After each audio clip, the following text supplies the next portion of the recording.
ఇదే కాకుండా ఇంకా ఇతర కులాలకు కూడా ఏదో ఒకటి చేస్తున్నారు. మొన్న బార్బర్లకు ఏదో కరెంటుదని ఇట్లాంటి.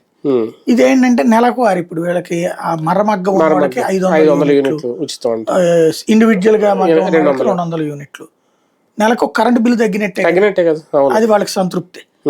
ఆ విధంగా ఆర్థిక చేయూతనిచ్చి బీసీల పైకి తీసుకొచ్చే పని చేస్తున్నారు బాబు గారు. ఫోకస్ అయితే పెట్టారు, బీసీల మీద ఫోకస్ అయితే పెట్టారు.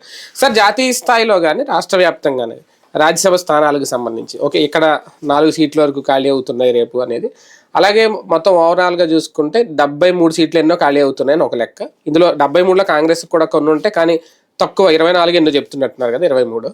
అందులో మళ్ళీ కొన్ని రిపీట్ అవుతాయి మొత్తానికి కలిపి. అంటే అందులో ఇప్పుడు మల్లికార్జున ఖర్గే లాంటి వాళ్ళకి మళ్ళీ కొనసాగిస్తారు. అందులో ఏంటంటే ఒకటి మన రాష్ట్రం వరకు చూసుకుంటే ఈసారి భారతీయ జనతా పార్టీ బార్గెనింగ్ ఎక్కువ ఉంటుంది అనేది.